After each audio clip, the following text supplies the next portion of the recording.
Bonjour à tous, aujourd'hui dans le MAG nous avons rendez-vous sur le green avec Richard Neal, bonjour. Bonjour Julien. Vous êtes président de l'association La Reine des Prés baignants, association qui s'occupe du golf pastoral de la Charentonne de Bernay. Bonjour à tous, alors pour commencer, est-ce que vous pouvez nous raconter votre histoire personnelle avec la pratique du golf qui je crois se transmet de génération en génération? Eh bien exactement, c'est cette année...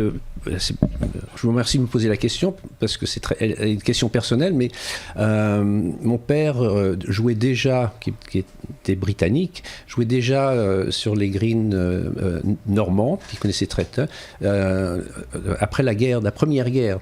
Et donc j'ai retrouvé des médailles qu'il avait gagnées en 1921 sur Rouen. Et la semaine prochaine, mon fils, qui est également golfeur, qui a été élevé ici, qui a fait toutes ses études ici à Bernay, va participer à un Grand Prix sur ce même golf. Et donc, ce sera l'occasion de lui remettre très, très discrètement cette médaille, car pour moi, elle signifie, représente la transmission d'une pratique sportive sur déjà 100 ans. Entre 3 générations. Oui, c'est plutôt rare justement dans les familles maintenant autant de succès. Oui, voilà. Il ne doit pas y avoir beaucoup de familles qui peuvent s'enorgueillir d'avoir pratiqué le golf de façon continue sur 100 ans en Normandie. Et vous, qu'est-ce qui vous plaît dans cette pratique ?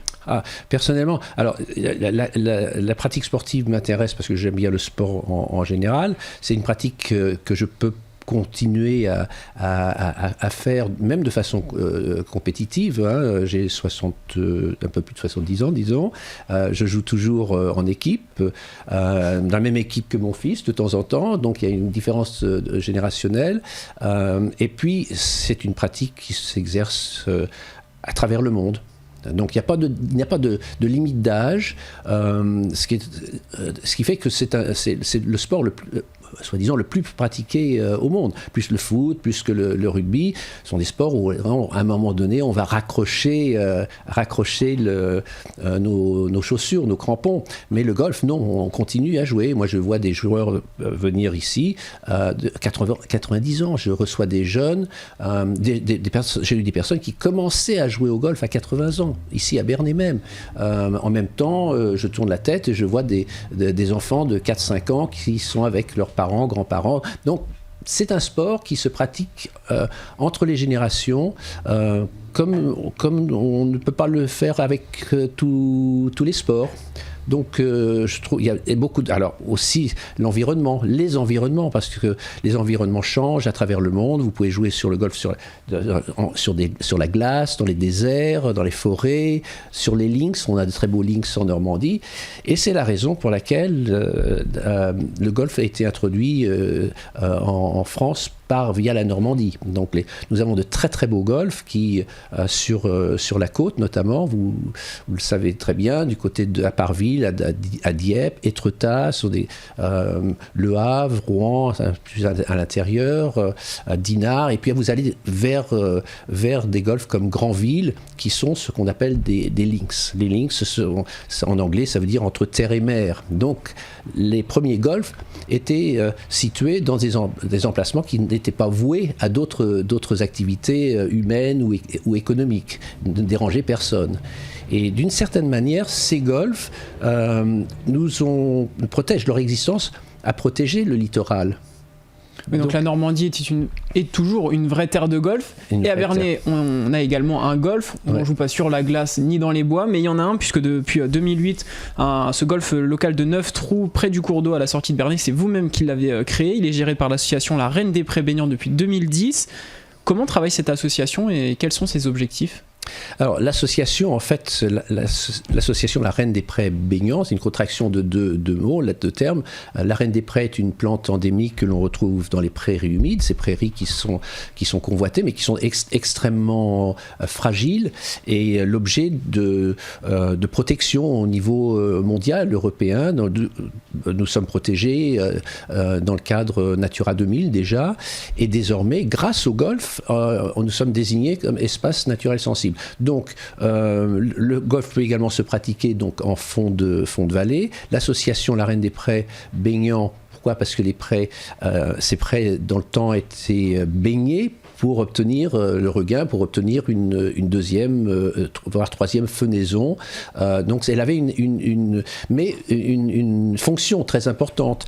Et malheureusement, pas malheureusement, disons, le temps a fait, l'évolution de la société a fait que ces pratiques sont devenues désuètes et ces terrains étaient en friche. Et un jour, je cherchais un projet associant une activité sportive, culturelle avec l'environnement, pouvant servir à l'environnement, et je me suis dit, tiens, des friches, des terrains en friche à la porte d'une ville, Bernay, que je connais, que j'aime beaucoup.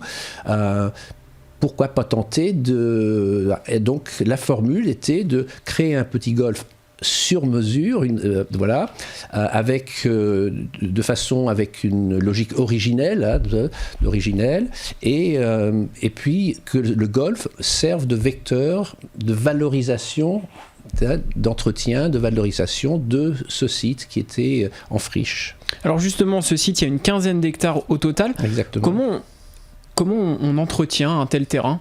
Alors on n'entretient pas tout, mais en fait notre parti pris ça a été de désigner certaines zones, reconnaître certains biotopes. Et en fait nous le gérons en forme d'une mosaïque de biotopes. Alors vous avez la ripisylve, c'est-à-dire la rivière, vous avez les mégaphorbiers, ce sont ces grandes herbes qui sont très importantes pour la reproduction, de certaines espèces. Vous avez de la forêt alluviale, vous avez de la prairie, et puis nous on a rajouté des zones engazonnées qui sont des couloirs finalement, donc elles ont aussi un rôle. Alors toutes ces zones favorisent une biodiversité.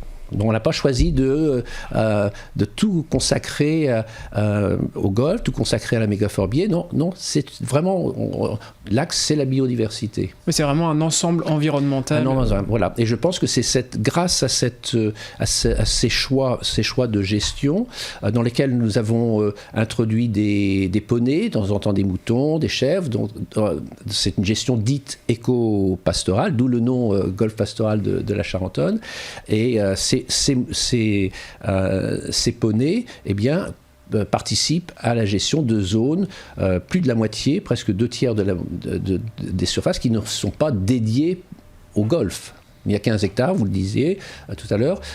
Sur ces 15 hectares, il n'y a que 6 hectares qui sont dédiés totalement à la pratique du golf. Alors justement, est-ce que vous pouvez nous donner des détails sur la taille du gazon ?